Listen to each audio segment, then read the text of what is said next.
Ya, Bismillahirrahmanirrahim. Assalamualaikum warahmatullahi wabarakatuh. Alhamdulillahirrahmanirrahim. Hari ini kita melaksanakan perkuliahan di perawat ya, terkait materi biolistrik, lengkung refleks, sama sistem imun. Saya mohon maaf sama teman-teman ya, kita tidak bisa melaksanakan Zoom meeting ataupun dengan media lain. Jadi saya buatkan eh, video pembelajaran terkait materi-materi tersebut. Silakan nanti teman-teman semua untuk menyimak video yang saya buat ya, kemudian dipelajari materi-materinya, kemudian nanti untuk persiapan menuju UAS ya. Nah, kita bahas terkait biolistrik dulu yang pertama. Nah, biolistrik sendiri merupakan energi yang dimiliki setiap manusia ya, yang bersumber dari ATP ya, atau adenosin trifosfat. Jadi listrik di dalam tubuh manusia ya, atau dari kata biolistrik ini itu berasal dari energinya ATP ya, di mana ATP yang dihasilkan ini dari organel mitokondria pada proses respirasi sel. Jadi organel ini ada di sel tubuh kita ya. Kemudian organel ini dia berfungsi menghasilkan energi ya dalam bentuk ATP. Kemudian fenomena sel, di mana sel-sel itu mampu menghasilkan yang namanya potensial listrik, yang merupakan lapisan tipis muatan positif pada permukaan luar dan lapisan tipis muatan negatif pada permukaan dalam dari bidang batas atau membran dari suatu sel. Ya. Kemudian dasar dari biolistrik itu adanya sel yang terpolarisasi, yaitu sel tertentu yang memiliki membran yang secara elektris seperti neuron atau sel-sel otot yang memiliki kemampuan tambahan untuk mengembangkan potensial aksinya. Nah, ada dikenal istilah ya atom, ion, muatan listrik, potensial, arus, dan juga hambatan listrik. Jadi konsep dasarnya sel saraf itu bisa mengirimkan pesan secara elektrokimia. Ya, kemudian ion merupakan zat kimia dalam tubuh yang memiliki listrik. Ya, ion-ion yang penting itu seperti natrium, kalsium, kalium, dan juga klorida. Kemudian bisa melewati membran semipermeable, ya, yaitu ion-ion yang bisa melewati dan juga bisa menutup untuk ion yang lainnya. Nah, di sini ada fase membran istirahat atau resting potensial itu sekitar 70 milivolt. Kemudian kalau bagian dalam neuron itu 70 lebih rendah dari luar, ya. Kemudian lebih banyak natrium di luar sel saraf dan lebih banyak kalium di dalam sel saraf. Nah, ini proses pertukaran ion-ion ya dari dalam dan dari luar sel ya melewati yang namanya membran semipermeable. Di mana kalau teman-teman mengetahui terkait struktur dari membran sel itu kan terdiri dari fosfolipid, protein, karbohidrat dan lain sebagainya. Nah, di sini ada protein-protein ya yang berfungsi sebagai tempat lewatnya suatu ion-ion tadi. Di sini ada antara Na plus dan K plus ya. Jadi pertukaran ion-ion tersebut melewati yang namanya protein perantaranya ya, atau protein transfernya.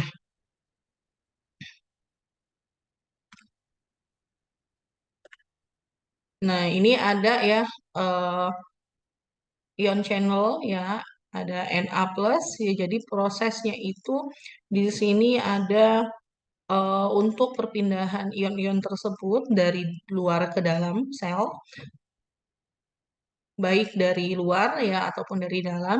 Nah, ini kalau dari gambar teman-teman bisa lihat di sini proteinnya sebagai tempat lewatnya si ion-ion tadi itu dalam keadaan resting potensial, dalam keadaan istirahat ya. Dia tertutup ya. Jadi protein channelnya itu tertutup. Kemudian di sini proteinnya terbuka. Ya, ini respon dari eh, impuls ya. Kemudian dia akan membuka yang namanya protein tersebut ya sehingga ion-ion tersebut bisa keluar masuk. Nah, apa namanya protein ini bisa membuka bisa menutup karena adanya si energi energi dalam bentuk ATP ya. Nah, ini dalam keadaan inaktif ya. Jadi disebut ada potensial membran istirahat atau perbedaan listrik dari membran sel, di mana ini terdapat pompa natrium kalium ya, disebut juga protein ini ataupun kondisi ini disebut sebagai pompa natrium kalium, di mana terjadi perpindahan antara natrium dan kalium ya dari keluar sel ataupun memasukkan ke dalam sel. Nah, si pompa natrium kalium ini atau si protein ini dia dibantu dengan ATP sebagai energinya untuk proses membuka dan menutup tadi. Ya. Nah, selain natrium kalium, kita sebutnya tadi pompa natrium kalium, bisa juga disebut dengan sodium potasium pump. Ya. Jadi di sini prosesnya seperti ini. Ada apa namanya natrium yang akan dikeluarkan ke ekstraseluler ya, di mana nanti adanya molekul ATP ya. ATP ini dia akan melepaskan satu fosfatnya sehingga dia menempel ke si protein channelnya ya. Nah, jadi melepaskan satu ATP ke sini dan menempel ya. Kemudian untuk proses dia menempel ini yang akan mengubah bentuk si protein channel yang tadinya membuka ya seperti ini, jadi dia akan menutup dan membuka di bagian yang atasnya. Nah, sebelum si fosfat ini menempel, si Na ini akan menempati posisinya ya. Dia akan di sini, di sini, di sini ya. Kemudian nanti si fosfatnya nempel, lalu merubah bentuk si protein channel ya. Kemudian dia akan mengeluarkan si Na plus keluar dan si K ini dia akan masuk ya. Masuk menempati posisinya juga. Kemudian nanti dia akan melepaskan fosfat dan juga melepaskan si kalium ya. Seperti itu prosesnya ya. Lalu ada yang disebut hiperpolarisasi. Saat berada dalam keadaan istirahat, membran sel itu memiliki potensial sekitar 60 milivolt hingga 80 milivolt. Seperti yang sudah diketahui, ion kalium itu lebih banyak terdapat di dalam sel. Ya, sementara ion natrium itu lebih banyak terdapat di luar sel. Nah, saat ada stimulus yang merangsang pembukaan kanal dari kalium atau si protein channel tadi, nah maka ion K atau kalium tadi akan berdifusi keluar sel karena perbedaan gradien konsentrasinya. Sehingga potensial membran akan semakin negatif terhadap bagian luar sel tersebut. Selain karena aliran keluarnya kalium, hiperpolarisasi dapat juga terjadi saat ada aliran masuk ion negatif ke dalam sel. Kemudian ada yang disebut depolarisasi. Jika penyebab hiperpolarisasi adalah membukanya kanal kalium tadi, maka penyebab depolarisasi adalah terbukanya kanal natrium. Ya, jadi kanal natrium yang terbuka itu akan menyebabkan aliran masuk ya dari si natrium karena perbedaan gradien konsentrasi lagi. Kemudian dengan begitu potensial membran itu akan lebih positif dibandingkan dengan nilai potensial istirahat membrannya. Lalu ada yang disebut potensial bergradasi. Ini terjadi saat membran potensial itu bergeser dari potensial istirahatnya, bisa depolarisasi maupun hiperpolarisasi. Potensial bergradasi ini tergantung pada seberapa kuat stimulus yang diberikan. Ya, semakin kuat stimulusnya, maka nilai potensial itu akan bergeser semakin jauh dari potensial istirahatnya. Kemudian potensial bergradasi itu akan hilang seiring dengan semakin jauhnya jarak dari stimulus. Lalu ada yang dikenal dengan action potensial, ya. Yang pertama itu nilai ambang atau threshold ya. adalah nilai potensial tertentu pada sel yang apabila dilampaui maka dapat memicu potensial aksi. Nah, saat terjadi depolarisasi, di mana aliran natrium yang terus-menerus akan meningkatkan potensial membran. Nah, aliran yang terus-menerus ini kemungkinan dapat mengakibatkan potensial membran melampaui potensial uh, threshold-nya atau nilai ambangnya. Yang kedua, potensial membran yang melampaui threshold atau ambang batasnya itu akan memicu terbukanya kanal natrium eh, bergerbang voltase, sementara kanal kalium itu masih tetap tertutup.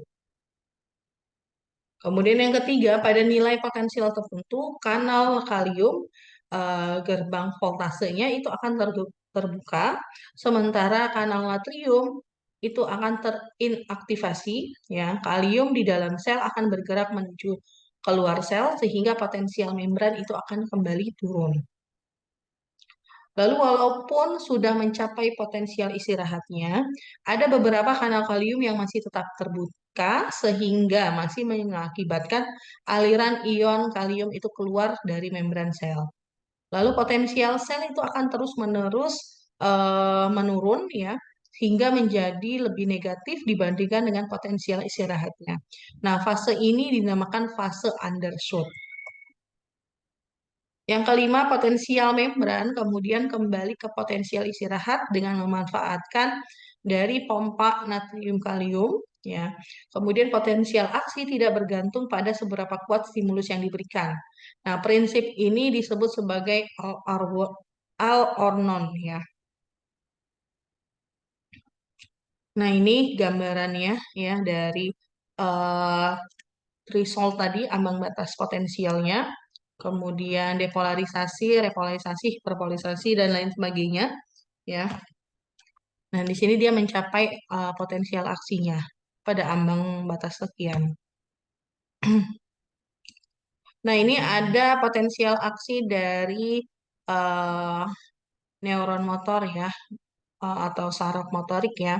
Jadi di sini terjadi proses potensial aksinya dari sinaps ya, antara di sini akson dengan apa nih, otot ya, sel otot ya, dan lain sebagainya pokoknya. Nah, di sini potensial aksi eh, terjadi di sini ya. Jadi dari terminal buton ini nanti si ion kalsium ini dia akan melewati ya terminal buton sini. Kemudian mana nomor satu? Nah, nomor dua di sini terjadi terbukanya ya voltage gates dari kalsium dari Ca2+ ini ya, channel dari Ca2+ dia terbuka, kemudian dia akan melewati si terminal buton ini ya. Kemudian nanti dia akan mengeluarkan terjadi eksositosis ya di sini. Bagian ketiga terjadi eksositosis mengeluarkan eh, asetilkolin ya di sini vesikel-vesikelnya mengeluarkan asetilkolin. Kemudian nanti dia akan berdifusi ya di sini ya asetilkolin diffuse across the separating nerves ya. Kemudian dikenali oleh reseptor yang spesifik ya. Kemudian nanti yang keempat mana nih? Yang kelima, di sini channelnya akan terbuka ya. Nah, jadi dia masuk ke sini. Nah, di sini terjadi yang namanya eh apa namanya terjadi perpindahan ya antara natrium natrium kaliumnya ya. Nah, di channel sini ya dan seterusnya. Nanti teman-teman baca di sini.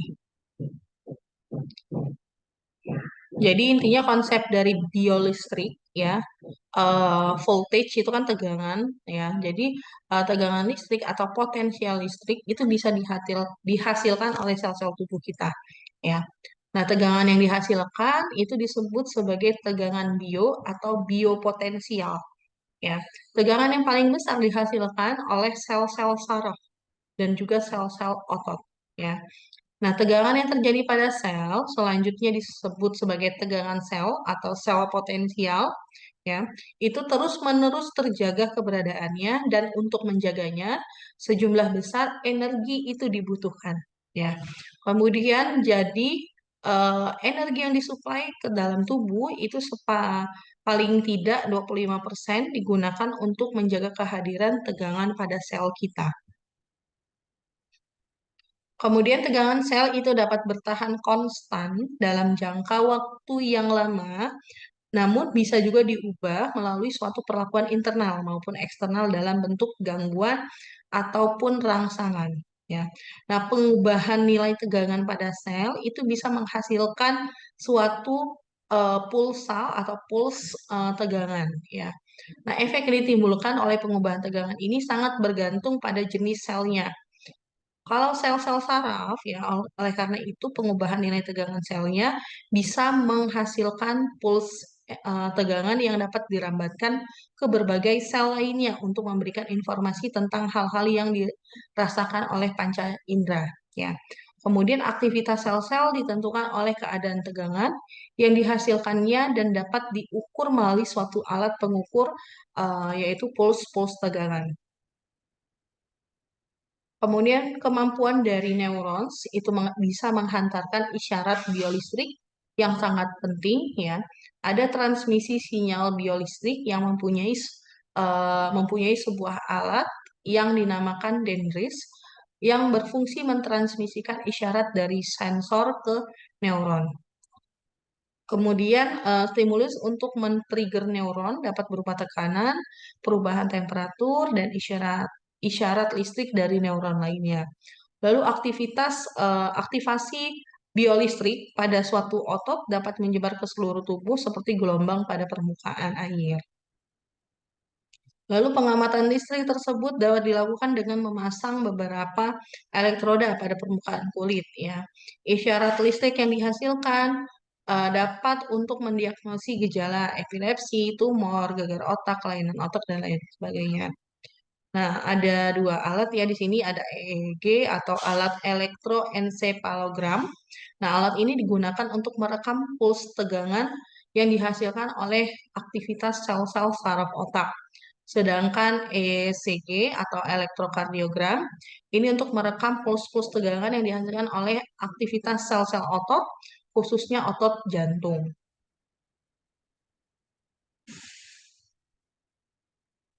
Kemudian ini ada kelistrikan atau kemagnetan yang timbul pada tubuh manusia. Yang pertama sistem syaraf dan neuron. Jadi sistem syaraf itu kan ada dua ya, pusat sama otonom atau tepi. Nah, kalau syaraf pusat ini terdiri dari otak sama medula spinalis dan perifer. Kemudian kalau perifer itu adalah saraf-saraf yang mengirimi informasi sensoris ke otak atau medula spinalis, ya, disebut sebagai saraf aforen. Sedangkan saraf yang menghantarkan informasi dari otak atau medula spinalis ke otot serta kelenjar-kelenjar itu disebut eferen. Ya, jadi beda antara aferen sama efferents. Kemudian sistem saraf otonom ini mengatur organ dalam tubuh seperti jantung, usus, kelenjar-kelenjar sehingga pengontrolan sistem ini dilakukan dengan tidak sadar, yakni bekerja secara sendiri-sendiri. Lalu konsentrasi ion di dalam dan di luar sel merupakan suatu model potensial istirahat pada waktu sama dengan 0, di mana ion K akan melakukan difusi dari konsentrasi tinggi ke konsentrasi rendah sehingga pada saat tertentu akan terjadi membran dipol atau membran dua kutub di mana larutan dengan konsentrasi yang tadinya rendah akan kelebihan ion positif, kebalikan dengan larutan yang konsentrasi tinggi itu akan mengalami kekurangan ion sehingga menjadi lebih negatif. Ketiga ada kelistrikan saraf dalam bidang neuroanatomi, ya.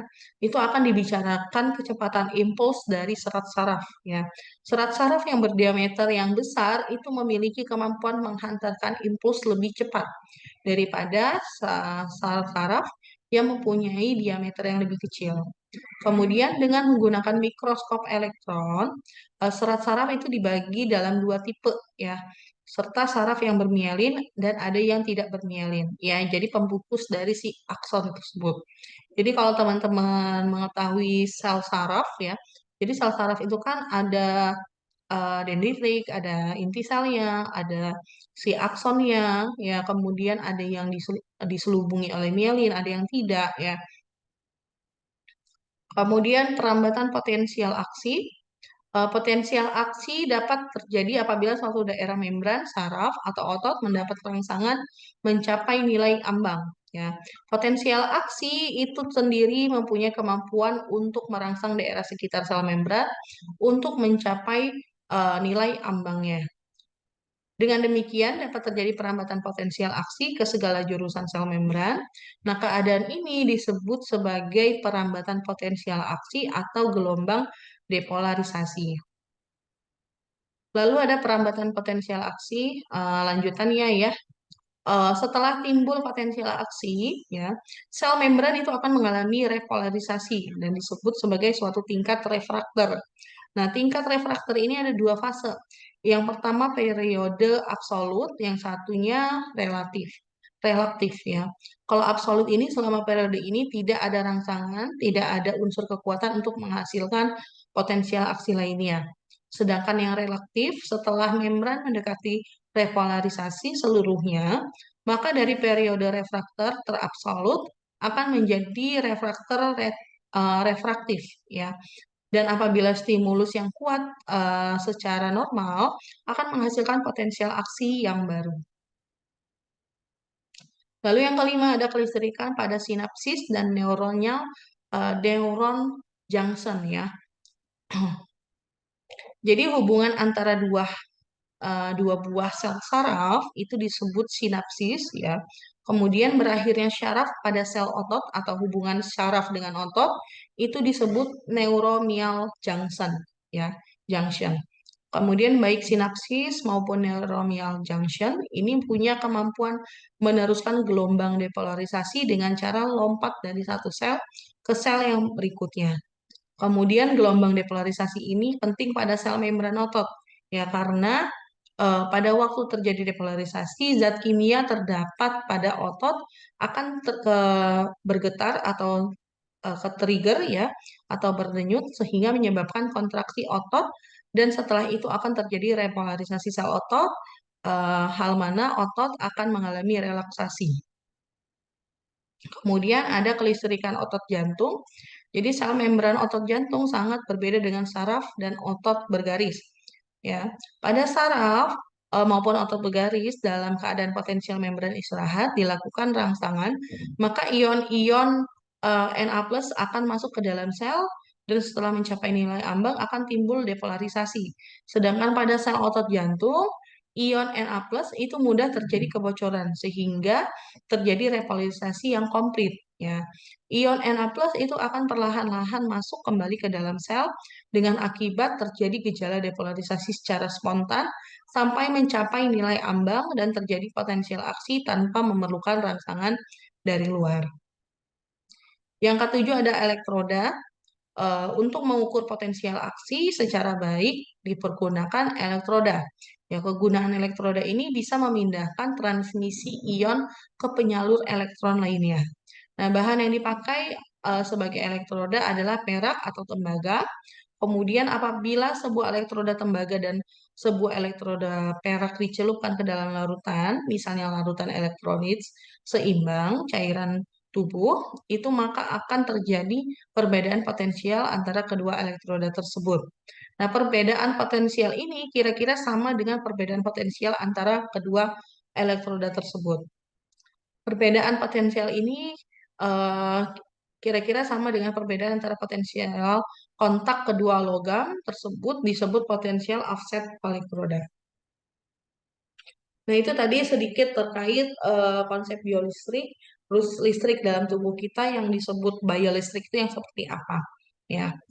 Kemudian ada lengkung refleks. Lengkung refleks ini kalau kita bukan lengkung refleks ya, eh, apa namanya gerak biasa itu kan kita dipengaruhi oleh sistem saraf ya, baik sistem saraf pusat, otak dan juga sumsum tulang belakang. Nah, kalau lengkung refleks ini dia gerakan yang secara sadar, namun ada pula gerakan yang terjadi tanpa disadari, yaitu refleks tadi ya. Kalau yang secara sadar itu kan kita umum ya, misalkan kita menggerakkan tangan, kaki dan lain sebagainya dan disadari oleh diri kita sendiri.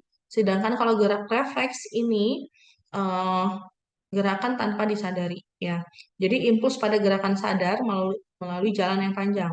Ya, jadi kalau secara umum, kalau gerakan sadar itu dari reseptor ke saraf sensori dibawa ke otak, ya selanjutnya di otak itu akan diolah, kemudian hasil olahan otak berupa tanggapan itu nanti dibawa oleh saraf motorik kita sebagai perintah untuk dilaksanakan oleh efektornya. Misalnya eh, dari kita itu mau yang namanya mengambil barang, mengambil benda gitu ya. Jadi kita memerintahkan otak kita diolah, nanti di olah hasil olahan otak kita itu akan ditanggapi oleh saraf motorik kita, kita menggerakkan tangan kita ya. Nah, gerak refleks ini berjalan sangat cepat dan tanggapannya terjadi secara otomatis terhadap rangsangan ya tanpa memerlukan kontrol dari otak ya. Jadi dapat dikatakan gerak refleks ini terjadi tanpa dipengaruhi kehendak atau tanpa disadari terlebih dahulu. Contohnya misalnya berkedip, bersin atau batuk ya. Jadi kita nggak perlu mikir dulu, nggak perlu eh, apa adanya olahan dari otak dulu ya. Jadi kita kalau berkedip, bersin itu kan gerakan refleks ya. Kemudian pada gerak refleks ya, impuls melalui jalan yang pendek ya, di mana dari reseptor penerima rangsang kemudian diteruskan oleh saraf sensori ke pusat saraf, diterima oleh sel saraf penghubung ya atau konektor ya, tanpa diolah di dalam otak, langsung dikirim tanggapannya ke saraf motorik untuk disampaikan ke efektor, yaitu otot atau kelenjar. Ya. Nah, jalan pintas ini yang beda dengan jalan yang tadi, yaitu disebut sebagai lengkung refleks. Kemudian gerak refleks, ini ada dua, ya refleks otak bila saraf penghubung atau asosiasinya berada di dalam otak, misalnya gerak mengedip atau mempersempit pupil bila ada sinar. Ya. Kemudian refleks sumsum tulang belakang, ini bila sel saraf penghubung berada di dalam sumsum tulang belakang, misalnya refleks pada lutut. Ya, jadi misalnya kalau dites eh, lututnya digerak di apa namanya diketuk ya pakai palu yang sesuai dengan untuk pemeriksaan misalnya. Nah, diketuk tuh lututnya, kemudian nanti dia akan refleks kalau berasa sakit atau gimana dia langsung refleks mengangkat lutut seperti itu ya.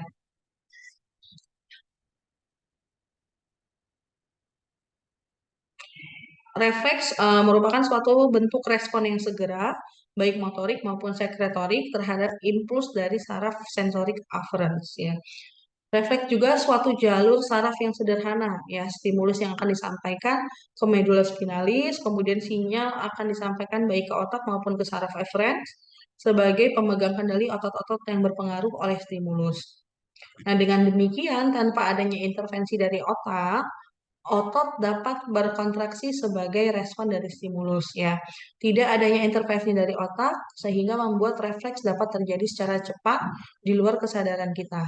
Nah, alur sistem refleks ini dimulai dari rangsangan yang diterima suatu reseptor sampai terjadinya respon yang dilakukan oleh efektor.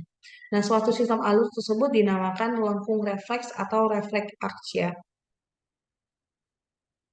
Nah, ini contoh lengkung refleks pada refleks regang ya.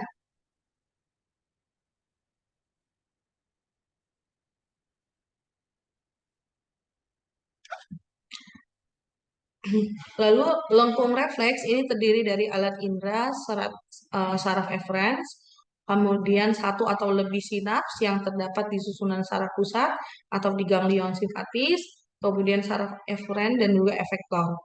Nah, kegiatan dari lengkung refleks ini dimulai pada reseptor sensori sebagai potensial reseptor yang besarnya sebanding dengan kekuatan rangsang. Kemudian potensial reseptor ini akan mengakibatkan potensial aksi yang bersifat gagal atau tuntas pada saraf efferents. Kemudian frekuensi potensial aksi yang terbentuk itu akan sebanding dengan besarnya potensial generatornya. Kemudian pada sistem saraf pusat itu terjadi lagi respon yang besarnya sebanding dengan kuat terangsang yang berupa potensial eksitasi pasca sinaps ya dan potensial inhibisi postsinaps di hubung-hubungan saraf atau di daerah sinapsnya. Oke, ini masih penjelasan terkait lengkung refleks. Nanti teman-teman bisa baca sendiri ya.